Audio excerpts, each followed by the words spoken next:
Ladies and gentlemen,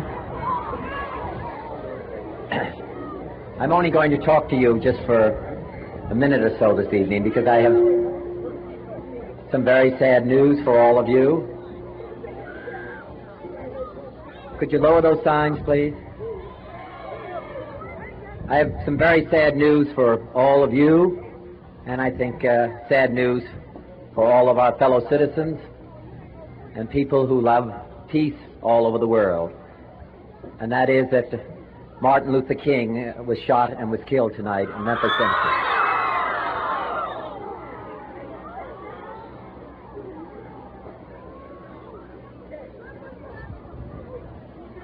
Martin Luther King dedicated his life to love and to justice between fellow human beings. He died in the cause of that effort. In this difficult day, in this difficult time for the United States, it's perhaps well to ask what kind of a nation we are and what direction we want to move in. For those of you who are black, considering the evidence evidently is that there were white people who were responsible, you can be filled with bitterness and with hatred and a desire for revenge. We can move in that direction as a country, in greater polarization, black people amongst blacks and white amongst whites, filled with hatred toward one another. Or we can make an effort, as Martin Luther King did, to understand and to comprehend and replace that violence, that stain of bloodshed that has spread across our land, with an effort to understand, compassion, and love. For those of you who are black and are tempted to be filled with hatred and distrust of the injustice of such an act against all white people, I would only say that I can also feel in my own heart the same kind of feeling.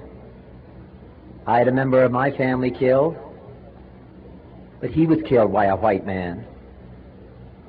But we have to make an effort in the United States. We have to make an effort to understand, to get beyond or go beyond these rather difficult times. My favorite poem, my favorite poet was Aeschylus. He once wrote,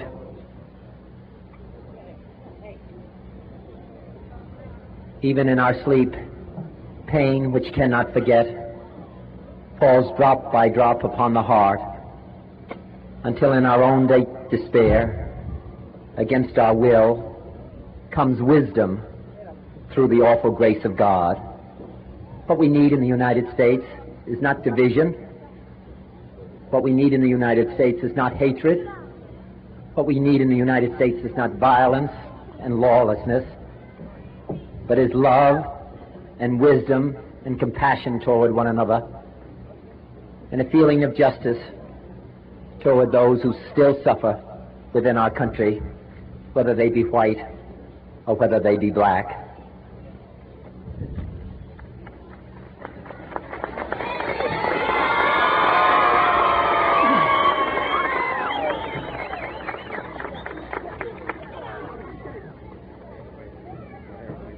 So I ask you tonight to return home, to say a prayer for the family of Martin Luther King. Yeah, it's true. But more importantly, to say a prayer for our own country, which all of us love. A prayer for understanding and that compassion of which I spoke. We can do well in this country. We will have difficult times. We've had difficult times in the past, but we will have difficult times in the future. It is not the end of violence. It is not the end of lawlessness, and it's not the end of disorder. But the vast majority of white people and the vast majority of black people in this country want to live together, want to improve the quality of our life, and want justice for all human beings that abide in our land.